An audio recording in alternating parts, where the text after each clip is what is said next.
Unregulated food additives, deterioration of soils, more than double the cancer rates in urbanized areas, bribery of health boards, trailer parks, predatory advertising.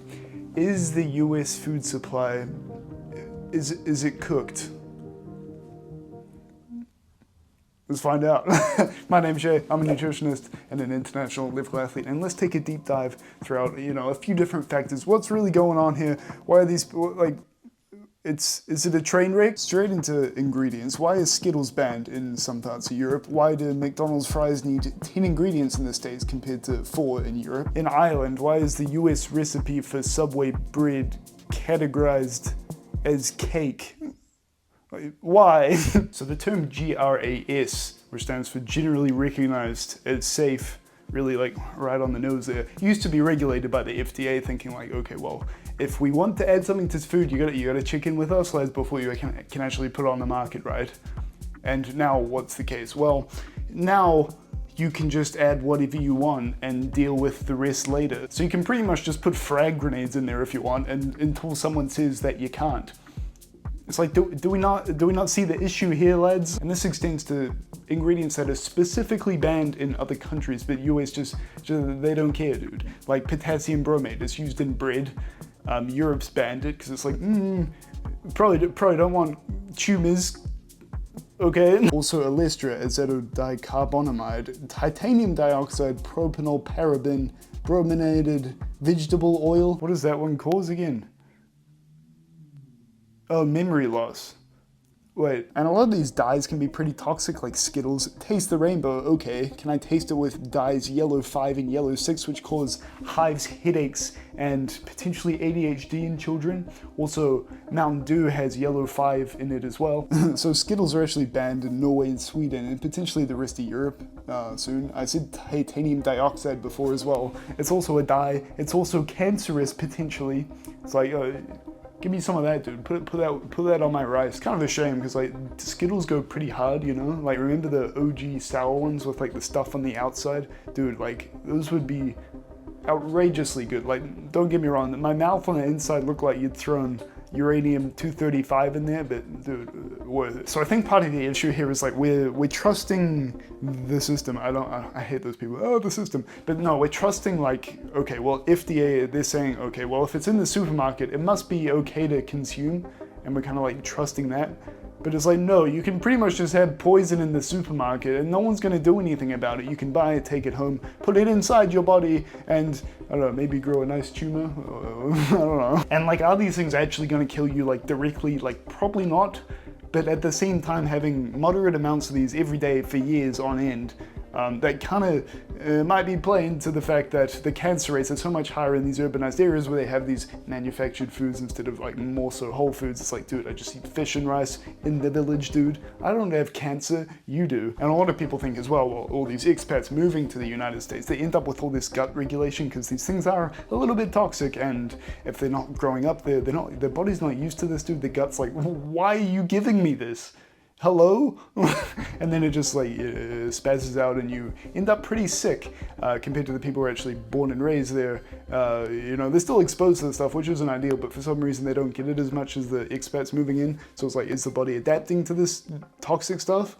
I don't know, maybe? But this is kind of a basis of all the people moving to carnivore or paleo to try and avoid all these additives, right?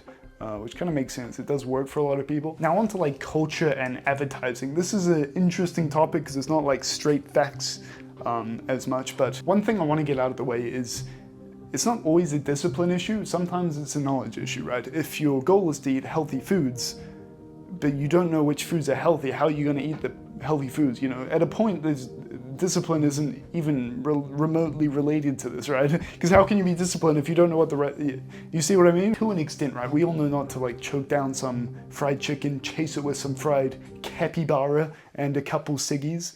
As tempting as that may be, I think that's where the real discipline lies, but we'll carry on. I've spoken before that a lot of the nutrition boards and health boards are bribed by these food manufacturers that pump out trash and bribe these people to say it's okay, which kind of explains why we're saying, oh, salt in red meat is bad, but,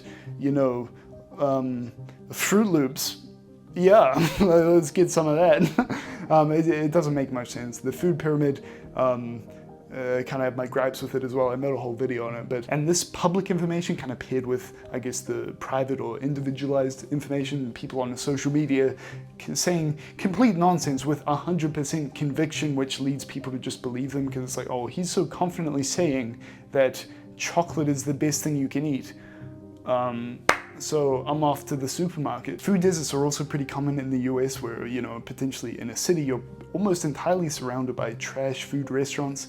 And even if you go to supermarkets, the healthier foods might be more expensive and they might not even stock much of it in the store. So you're really not met with many options, and especially the influence of just seeing all that trash food around you and the people eating it, you're probably just gonna, I'm gonna go for that one. Some of it might be limiting beliefs, thinking like, okay, well, dude, I'm tight on a budget. I can't afford to eat healthy like all these rich people. But in reality, things like oats and rice and chickpeas and lentils and frozen vegetables, some of the staples in my diet, pretty damn cheap, dude. Like, cheaper than McDonald's by a landslide. Also, marketing preys on the uninformed. There's predatory ads pushing to kids everywhere. There's some restrictions on like YouTube Kids, but like regular YouTube, TikTok, which, you know, might be banned nowadays. Maybe, I don't know. Let me know. Instagram as well. You have all these influence like pushing trash food. And we know kids are very impressionable, which makes marketing towards them really a big issue. It's like, what's the kid gonna go for? The food that they've seen on the advertising pushed by an influencer they follow, which has like a tiger on the front and, I don't know, everything's colorful, or are they gonna go for lettuce? Processed food marketing towards kids is very predatory in the States compared to other countries, so are we going to do something about it? On to soil quality now. I thought this is quite an interesting one to research. It's the theory is like, okay, well, all these micronutrients are getting put into the food, then you eat the food, so what actually goes back into the soil? But it's not actually that. It's more to do with the microbes, which are the fungi and the bacteria. I'm just going to call them microbes. These are like the ones that actually make the nutrients available to uptake into the plants, right? So therefore, if we don't have the microbes, then regardless of how much nutrition is in the soil, they don't end up in the plants. And if you're eating vegetables without any micronutrients, like what's the point? So without the microbes, the food is poor, and also the soil starts to turn to like this sandy, dusty, useless land pretty much. And what's the issue here? Well, for one, we use a lot of pesticides, right? And this kills the microbes, which degrades the soil. Also, we use like tilling, just cycling up the soil to increase short-term growth. This also damages the microbes. So both of these things, which are very common nowadays, disrupt all that microbe population, which causes less soil quality and less nutrition actually getting into the foods. And it's kind of a rough cycle, right? Because they use pesticides to protect against pests, which kills the microbes, which means the microbes can no longer protect the crop from the pests, which means they have to use more pesticides, which further kills the microbes. So things just deteriorate very quickly. As well, we use a lot of monocrop agriculture, which basically means you're using the same plant in the soil every time. So the soil is very fixed in the environment, which means only a select few types of microbes can really thrive there, as opposed to a wider network, which causes some of this deterioration. Because you're effectively having, you know, even if it's similar numbers of total microbes, it's less diversity, which can be problematic for the soil and therefore nutrient uptake into the plants, right? If you are enjoying, please be sure to drop a like and consider subscribing, and then I will fly to the US and give myself gut dysregulation. So ingredients and I guess the culture / advertising and the soils, these are three things that are becoming increasingly problematic, and these are the three things I see as some of the major issues as to why the US food supply is, it's a bit cooked. It's a bit cooked. So like what can we actually do if we think about these major issues? What can we, how can we ameliorate this situation? Well, it's tricky. I think if it was simple, it would have been at least partially solved by now. Firstly, reducing some of the monocrop agriculture would improve some of the soil quality, because microbes are the way forward. You can't really just cram fertilizer in there.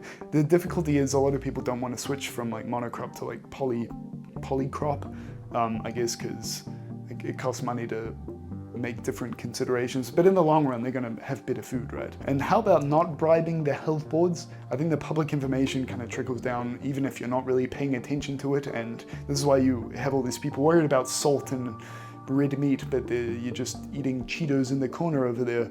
We're focusing on the wrong thing. The larger ones are mostly economic ones, like, you could say potentially tax the unhealthy food and subsidize the healthy food to reallocate some of the budgeting constraints that people might find with cheaper food. You could also put some marketing restrictions and, all sorts of things in place. But I think with these economic changes you're making, it's a massive rippling effect around it. You can't just make one change and expect it's just going to fix that problem. It's probably going to cause a few other problems. It's very tricky. But those are my points. Let me know down below what you thought about this, your opinions on, I guess, my points and also your own points. I'd be interested to see what you all have to say. But that's been me. I will see you next time.